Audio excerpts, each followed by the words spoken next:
So the introduction was when I was 16. I bought my first joint. I was in high school, and um, my friend would always talk about she's bisexual, and she used to smoke weed a lot. And I think that in a way to connect with her, I wanted to try it, because I was very closeted back then. And so, like, I don't know, but I bought a joint and I put it in my wallet. And I carried this joint around for about 3 or 4 months until I finally gave it away. Like, I was so scared to try weed because I was scared of addiction. I was scared of drug abuse. I was scared of losing my 4.3 GPA and not going to the college I wanted to go to. So that was my introduction, was a very stigmatized introduction. So I'm a proud member of DARE. Like in elementary school, I remember being in the 5th grade, and we would go to like Latchkey at the YMCA, and we had DARE programming. I'm from Detroit, so it was indoctrinated to avoid drugs, right? We also were in the midst of abuse, a pandemic. My father actually he battled addiction for his entire life, and I never wanted to be like that. So I was fearful of an addiction. I was fearful of it changing my life. And so both of those stories like were in my mind, right? Like I knew what my dad was going through, and I also was indoctrinated with certain propaganda about how weed was a gateway drug and how it would make you do bad things. So that, I think all of those things, both school and family. The first time I smoked weed was in college. And it was definitely like, okay, I'm here. I made it to the University of Michigan. At the time, it was number 2 in the nation, the number 2 public institution in the nation. And everyone was smoking weed. It's in Ann Arbor, like everyone was smoking weed. And I was so scared to smoke weed because I thought that it would make me spiral down this path. But also I was at the University of Michigan, and I was coming from Detroit, and I was also in the midst of Prop 2, which is it made affirmative action illegal. So all of the rhetoric surrounding Black folks from Detroit, like that had my story, like it was a lot of stress and a lot of identity stuff I was working through. And so when someone offered me the first time I smoked, I was in a dragon bowl. And after I found out that like, hey, this kind of made me feel a little better, it calmed some tension, it made me less anxious. I still never smoked regularly, but I saw so many people, specifically so many white people smoking weed, and I was like, how come y'all are doing this and I have this like stigma around it? And then I think that when I started thinking about it as a career, I was in my MBA program. So one of the assignments was to not only explore like companies you wanted to work for, but like once you graduated, but also think about what industries would present like opportunities to you. And my sorority sister was in LA. She had just launched a product line. So she is the CEO and founder of Apothecary, which is a high-end carrying case for cannabis. And she started her marketing of her product line with her story of cannabis consumption. And that's the first time that I started thinking about my consumption as like medicinal in nature and therapeutic in nature. And also the first time that I thought about cannabis as an industry. And as I was like doing research, a lot of my work in my career is around access. How are we creating access? A lot of it is around educational access and opportunity.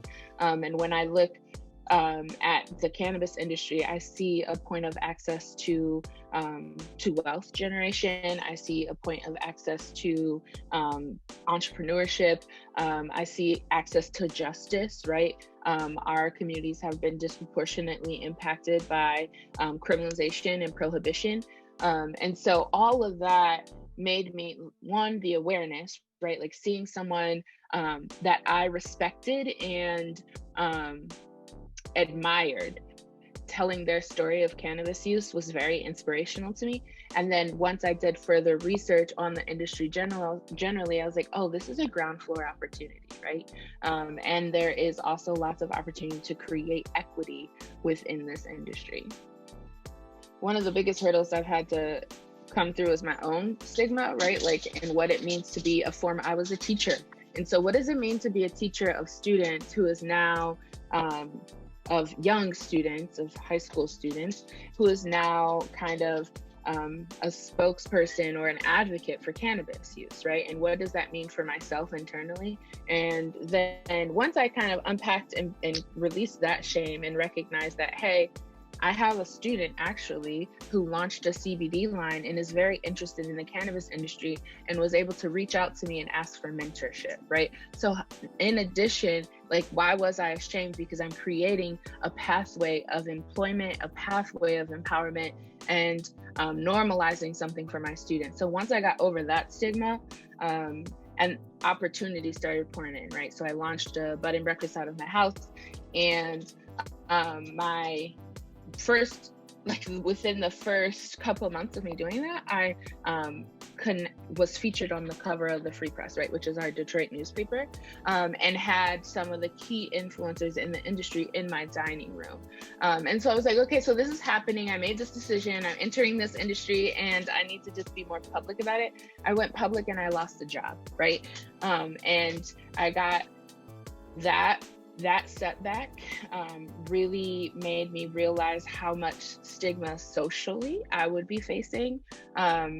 And for me, that just meant that I needed to find a closer community within cannabis that could relate. Because sure, that is a missed opportunity affecting my pocketbook, but also the amount of opportunities that have opened up within the industry have been tenfold. So since then, I've just been very honest about with anybody who's like, if you want to work with me, I am very open about my cannabis consumption. I'm a content creator within the cannabis scene, right? So I take photos of myself smoking in order to like market my skills within content creation. That's important for my social media business, right? And I just need people to be receptive to that and not think that I am incapable or incompetent or don't lack leadership skills because of a plant, because I am actually more in tune and more aligned with my well-being and my wellness and my body. And that's what cannabis has presented to me, is it's a pathway to wellness in addition to being an industry. And so I think really it's about educating folks and like trying to destigmatize that. But I also am like involved in my neighborhood association. So I'm vice president of my Bagley Community Council, which is our homeowners association. And I have been very vocal about cannabis legislation and have brought in like our state senators and representatives to talk about the policies. And I hear what my neighbors and what our elders honestly feel about the industry, right? Like they're concerned about unemployment due to consumption, which is a real policy issue. And so what I just do is reframe every conversation to remind them that like, you're right. Like people should not be terminated from their jobs for using a medicine, right? Like they have a card. That's a policy issue though. That's not an issue with marijuana. And so I think that a lot of destigmatization has to do with education. And that's where I get to lean into being a teacher. I have IBS or irritable bowel syndrome. I have a lot of digestive stuff, but I also have clinical depression. And so a lot of antidepressants actually are SSRIs, and they mess up my stomach. They mess up my digestion. They increase the things that I'm not trying to increase.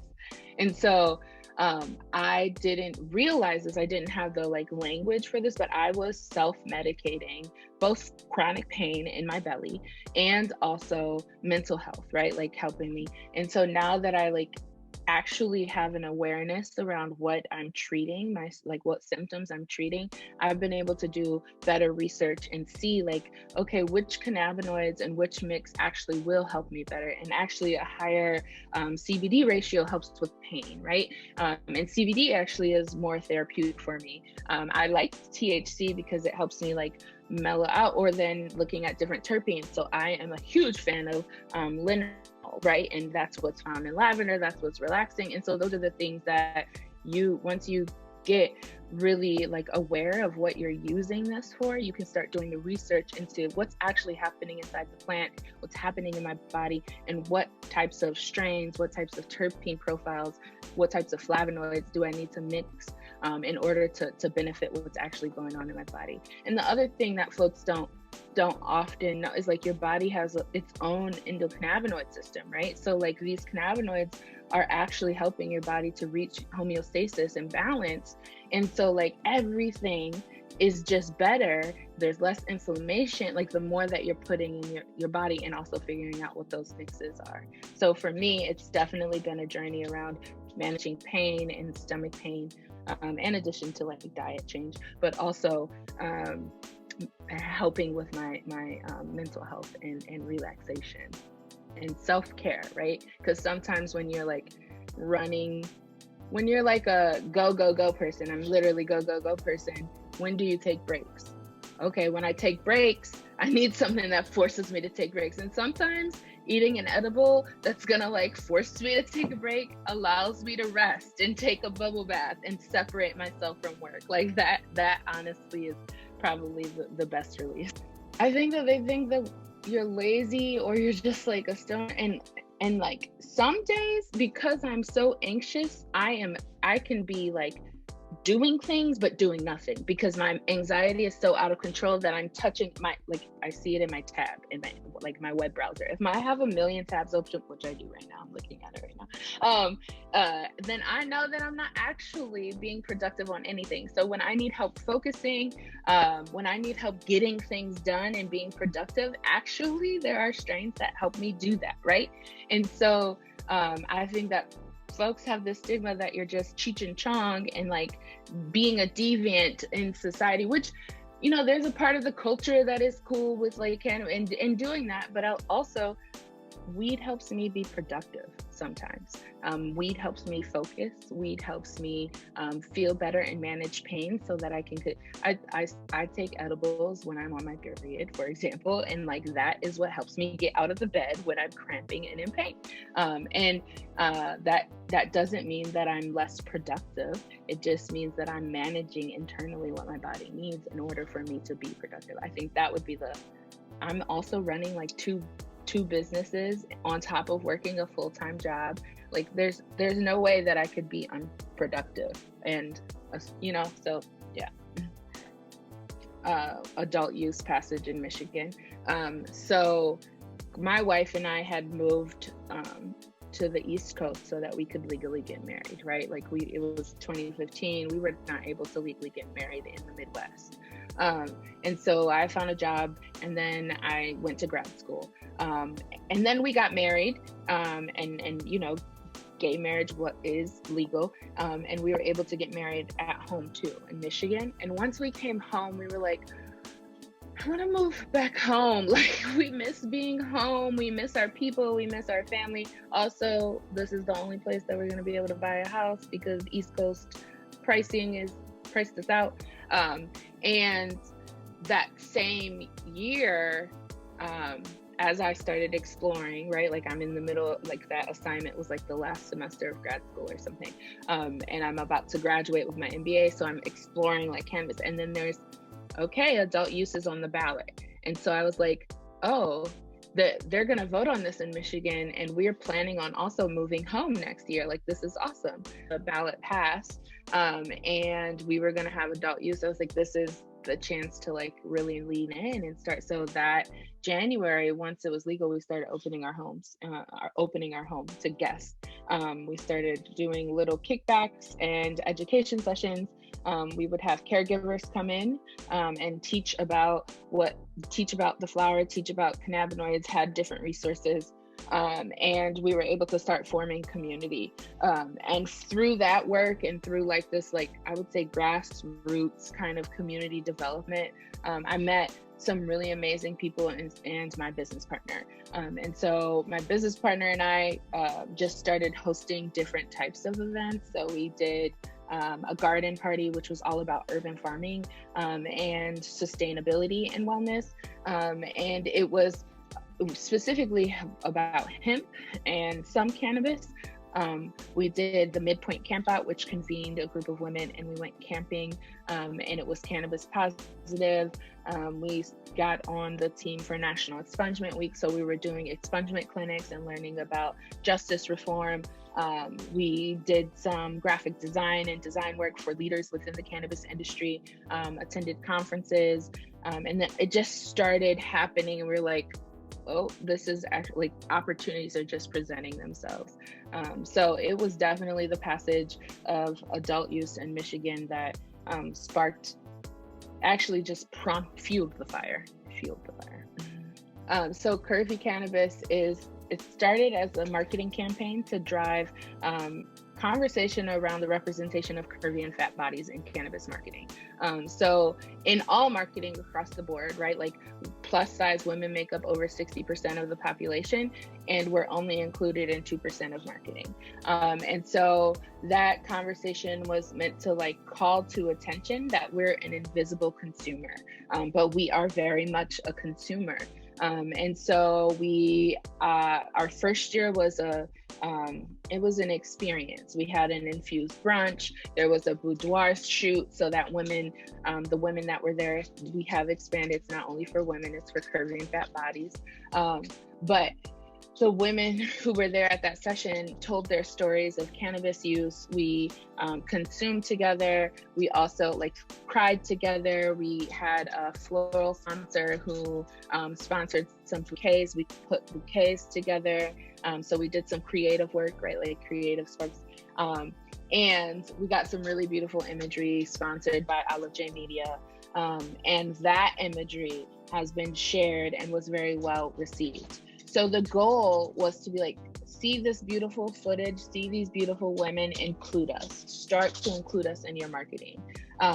From there, what it has turned into is a full-on community that wants to be a part of the conversation. So at this point, we have over 300 folks signed up for our mailing list who want to be involved in and work with CurvyCannabis. And this year, because of COVID, we're gonna just do a virtual convening and have a panel. And right now, the panel is around healing practices. One of the value adds from the experience was women kind of sharing their journey with cannabis and talking about how it affected their body and their perceptions of their body, right? And so what the summit is going to do is take healing practices at the intersection of body image and at the intersection of cannabis, and just have conversations with some key thought leaders around healing. So we have Rashida Kambe, who does sensual movement and messy movement for curvy bodies and really helping folks get in touch with their sensual energy through dance. We have canna-sexual, and she kind of talks about sexual pleasure and how cannabis can positively benefit your pleasure, right? If you're familiar with Adrienne Maree Brown, like pleasure activism is very much a part of community activism. And then we also have Jessica, who is a yoga instructor who uses cannabis herself, but also talks about yoga as a healing practice. So we're going to talk about all of these healing practices in the intersection of body image and cannabis, and also dialogue with all of the participants, do some breakout rooms to think about how cannabis can benefit you on your healing journey. And a part of the summit, because we shouldn't really be, one of the goals was to have like shoots at 10 different locations across the nation.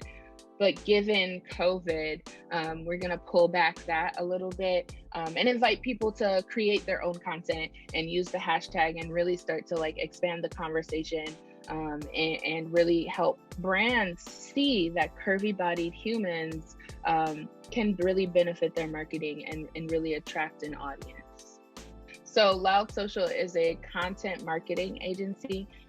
We work closely with justice-focused, cannabis-focused wellness and sustainability brands to create content and social media messages that is going to reach the right audience.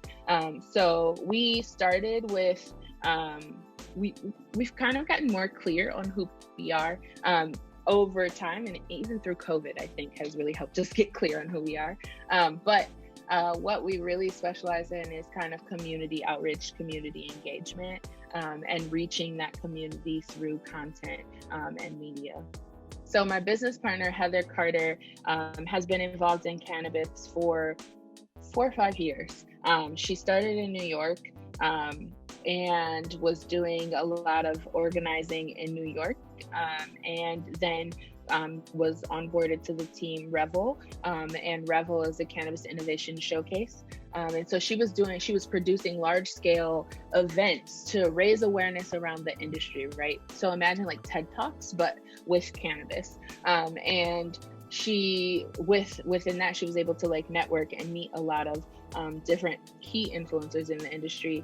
And she was doing content for those influencers. So she was working with Women Grow. She was working with Dashida, the Weed Head. Like she knows canna-preneur, like she knows all these brands. And when I started working in cannabis, I was really, I was deep listening. I was prototyping things out of my home, like getting to know what does the community want? What are they already doing? Where am I uniquely positioned to enter?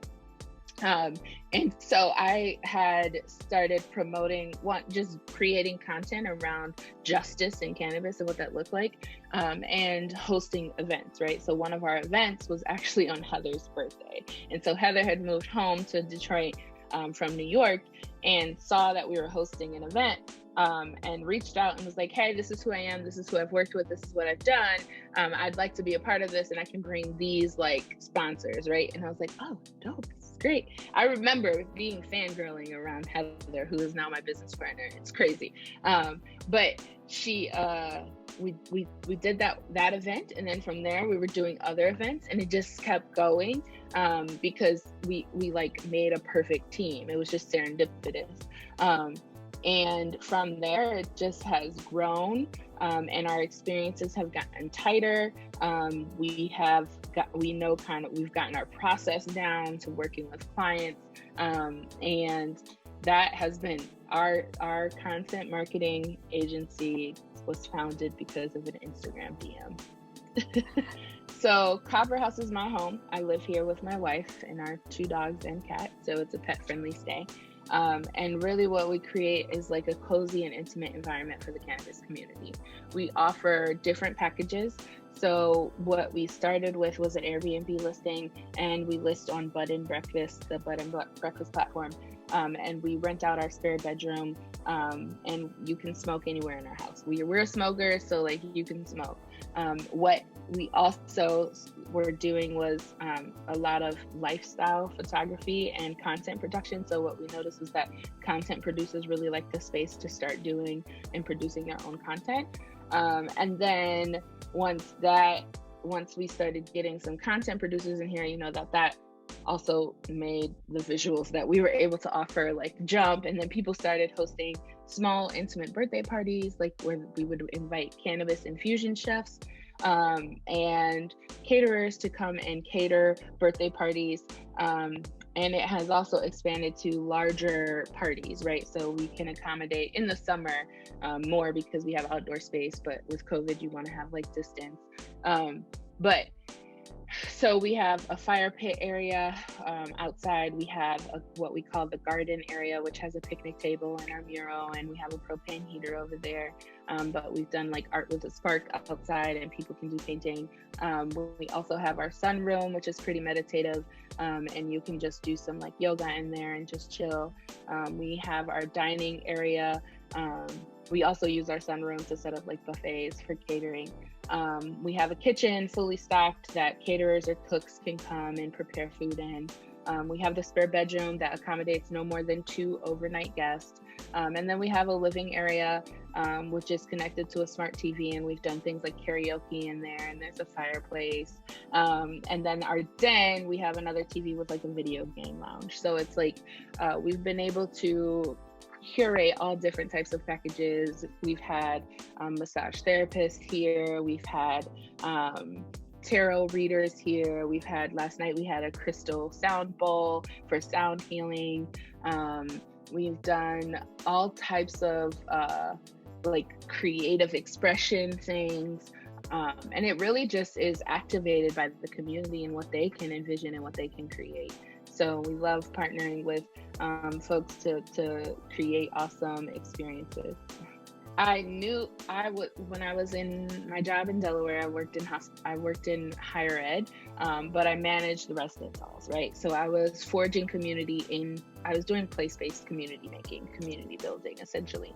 And so I just took I think that this is my advice to anybody who wants to move into cannabis, like take what you're good at, what you're already doing, and bring it to this industry, because that's what makes an industry. And so I started the thing, like, I knew that these were things that existed outside of Michigan. In Colorado, there are lots of bed and breakfast listings. In California, there's even hotels, like there are just things that the hospitality industry is booming. What I do envision and hope for is a network of like hospitality workers within cannabis, right? Because there's just things that are different. We have, we always have to keep papers in our space for people, like, because they want someone. We do have bongs and we do have a Puffco and we have like those things, but with COVID, things have changed. So we have to, as you're thinking about fabrics to include in your space, like maybe the ones that are not gonna hold as much smell, right? Like, and the ones that are least fire resistant, right? Because we have so many holes in our carpet because people have asked on them. And so I think there are lots of lessons learned, and as we learn these lessons, we need to like be documenting it, sharing it out, and creating like a network for hospitality folks. Since we launched, there are a few others in Detroit now, which is exciting.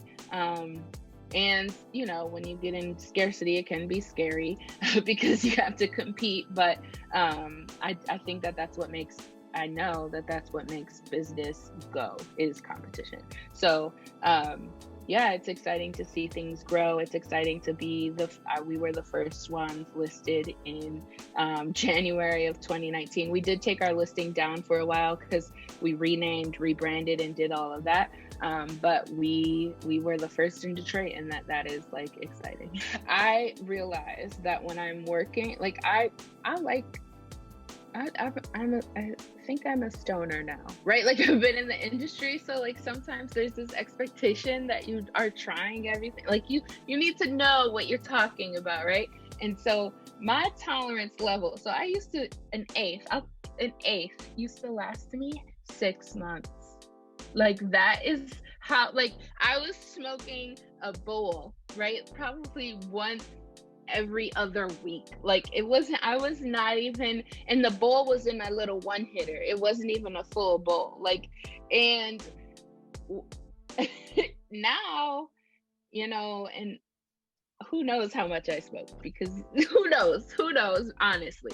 So I think that my tolerance has gone up, but also my experience, my like ability to recognize like good quality products, my ability to give advice to other people. And so I do know, even though I love edibles, I have to microdose the edibles if I'm on business. So that would be like my balance. Like I might be able to smoke more in a social setting, one that I'm managing an event, but if it's edibles, I need to pace myself. And some of my chefs that are in my house, their food's so good, and I'm like, I just keep tasting it and eating it. By the time it's over, I'm just like fried. And like Gigi, so High Times, she won the cannabis chef competition. She made Rasta pasta in my house a couple weeks ago. She told me it's probably about, what you consume is probably like 150 milligrams. And I was like, okay, when you left, I was on my couch. I could not get up. Like I was fried until 3 days later. Like I like to say that I'm a vulnerability guru. I think that I am very transparent about the things that I struggle with. I'm honest with like who I am, and because that's the only way that I can release shame, right? Like I don't want to feel shame about what I'm doing. And because I'm so transparent and vulnerable, so many folks connect with me meaningfully. So I feel like my relationships are so reciprocal, right? Like I think I'm able to allow folks to see themselves sometimes by just being, right? Like CurvyCannabis stemmed from being fat and not seeing myself. Let's talk about that. And then fat people are like, you know what? That's my experience. Thank you for bringing this up. Let's talk about that, right? Or the takeoff centered on Black women in entrepreneurship, right? And so, how are we talking about being an entrepreneur and kind of like recognizing that capitalism and the exploitation of Black labor has harmed us, but at the same time being motivated and inspired by wanting to accumulate wealth, right? Like there's this, and how do we have that conversation and who do we have it with? And so being able to create spaces where people can just show up as their authentic selves, and being willing to be my own self in that space, like is probably what inspires me to keep going the most, because there's so many people who just need that. They just need to like feel free to be themselves, and really tap into their own sense of magic, because that's what I feel. And when I say serendipitous, I literally feel like I'm divinely guided in this work, and that this is what I'm supposed to be doing. I lost my job, and then the next day was featured on the Free Press of, the cover of the Free Press. And so I think that there are just magical things that are happening for me as I come into myself. That's where like the vulnerability, yes. I think that the stigma is that you're not productive, or that you're kind of a deviant, right? Like a social deviant. But who I am, like I'm on my neighborhood association and just got my neighborhood a $70,000 grant to do a community garden, right? Like I am at my day job developing a curriculum for racial equity in the workplace. I am in my everything that I'm doing has a like aligned purpose and mission. And so I think that I've been able to just combat stigma just by being myself and being authentic to what I think needs to be happening in this space. I have heard from like a mentor, like if you don't have enough haters, you're not doing something right. And I do think that I have like there are folks that are like, I don't want to go to the Copper House, and maybe they're hating on the Copper House, but I just choose not to focus my energy there.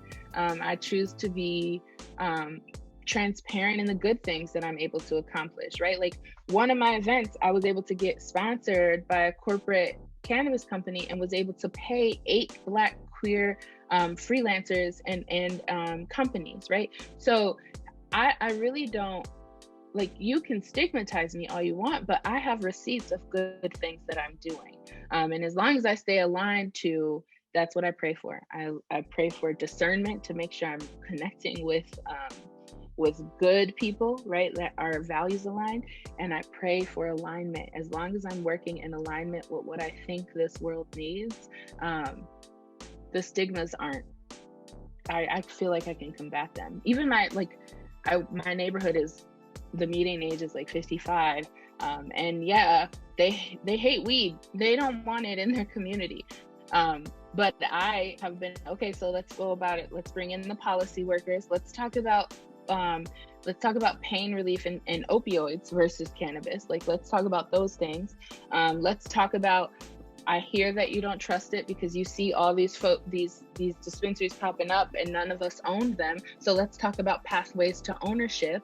Let's talk about what you can be holding these companies accountable to do. Because at the same time, if you're making $130 million off of my community, what are you putting into it? And so all of those things are opportunities for us to be better. And so I think that when I'm able to communicate all of those things and hear them out, because I think a lot of times when you are faced with resistance, folks tend to like shut them down or try to dismiss them. I hear the resistance. It's real. We have been criminalized. We have lost jobs. These are like, we do have people exploiting us. Like, this is all real. And we have faced a lot of public health concerns surrounding addiction. Those are very real things that have plagued our community. And I understand your concern, but let's talk about how this is an opportunity to restore that harm. I think it's a bunch of skinny white girls, and like over sexualized. I think that that's harmful for everyone. I think that and also the folks who are leading the businesses are white men. And I do think that like if you watch Netflix, like any Netflix, I feel like Netflix has to have some investment in cannabis somewhere, because any Netflix show will have the main character say something about weed. And it's like, either it's going to be a funny passive thing, or it's going to be a real raw conversation about a parent of color telling their child around, like, I'm concerned about your safety. We're already profiled. You can't have this on you. You know, like those very real moments. So I think that there are some networks that are doing it right to see the complexity of our relationship with this plant, right? But I think that when it comes to like marketing and content that folks are producing, I think that we see the same type of women. I think that we see the same type of bodies. I think that we see a lot of hypersexualization. I think that we need to be more critical and conscious of the type of messaging that we're putting around this. I really do view this as an opportunity to heal and restore. And I would like to see better imagery depicting that. I think there are some brands that are getting it right. I think that there are some even can-inclusive, right? Like they're working to expand that conversation in cannabis marketing. I think we gotta, and this is Detroit specific. I think that because Detroit, we've faced a lack of access to things, right? We've seen people come into our communities and buy things up and then price us out, right? Like we've seen all of these things happening. It has created kind of a crab in a bucket mentality where we're all kind of fighting for the same resources. I would say we need to be more collaborative. We need to like let go of scarcity and ask the other question, right? Like, how are we creating abundance together? I think that, that would be like the thing that I would want to see change, is that we think about how we can better collaborate for better outcomes. I'm excited for if you think about anything that happens now that we do, like, I think that there's room for cannabis in it. So even like if you think about coffee shops, you think about car, like fuel, like building houses, like anything, like hemp, you can use hemp wood to build furniture, houses, all of hempcrete. Like, I'm excited to see it be a very well established industry and create possibilities and options for folks. I'm also excited to be a part of that and continue learning, because I think that there's stuff I can't even envision yet that's gonna exist, right? I'm excited to like break the box and think through some of those things. I do think that it will be more widely accepted. I just think about, I'm queer, right? I think about my elders in I haven't faced, aside from having to move across the country to get legally married, and my grandma doesn't really accept my wife, I haven't faced much overt discrimination because of my sexual orientation. But I hear stories of my elders and my mentors who were forced to be in the closet, who lost opportunities because they were gay, so I think about cannabis as the same way. Like there are some trailblazers who have, think about the HIV/AIDS epidemic and how the queer community rallied in order to have medicinal access to cannabis to cope with that epidemic, right? I think about those folks and how much pride I would hope they see in where we are now. There's still so much to go. There's so much work to do. The same with there's so much work to do for the queer community. There's so much work to do for the Black community. There's so much work to do, but I can definitely see the progress, and I would hope that my ancestors are proud. Black people in cannabis inspire me. Mary Pryor, Margot Bruner, Q Sarfo, Whitney Beatty, all like Black, I guess that is all women. I have a bias towards women. I recognize that. You look at my website for Copper House, it's all women. But women aren't represented in the cannabis industry, so I'm I'm okay with that. And they have been working so hard and so long, and I just see them thriving and reaching their goals, and that inspires me. And they don't do it alone. They do it for their people. They do it for their community. They do it with their community, right? Like they're uplifting other people, and that is inspiring to me. Lucky Pistol Catering, who is my partner in the space, she does microdose, but edibles are I smoke because that's like, that's the OG way. Like I've been smoking, but I think that edibles offer me the sustained level that I'm looking for, right? Like it lasts longer. I also feel like in the midst of COVID, I'm thinking about ways to protect my lungs. And so definitely in edibles, you can really manage your dose more than like, you don't actually know how much THC you're consuming when you smoke a joint or smoke a blunt or smoke a bowl. But when you have an edible that is precisely dosed, you know what you're consuming. And I like that, being able to control that. Yeah, so Detroit just released their adult use ordinance, and there are a lot of incentives for legacy Detroiters to own licensed cannabis businesses. And I always wanted a consumption lounge, right? Like because of the work that I'm doing in Copper House and because of the events that I'm curating, I always wanted an events license. But when we were going for, that's right, when COVID hit, and it would have been a waste of money to try and do that. I've always wanted a micro business because you can do grow, processing, and sales in one entity and with one license, and that seems the most accessible. But after the passing of the ordinance, I definitely have opened my eyes to larger prospects. I think that there is some incentive for investors to want to invest in legacy Detroiters, and I have a model for building pathways for access. So when I think about social equity, I'm not just thinking about like discounts. I'm thinking about how are we building training and performance of staff? How are we leveraging ESOPs to allow employees to have ownership in their markets?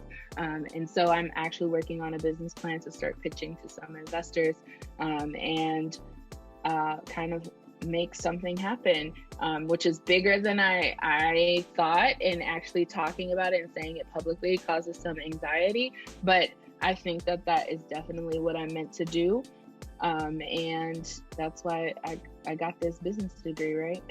I think that I say this all the time, my best friends I've made over a blunt, because before it was legal, right? Like there was a sense of vulnerability of doing this thing together and taking a risk, right? Like we were doing something illegal, whether it be purchasing it, whether it be consuming it, whether it be whoever we got the purchase from, right? Who we then consume with.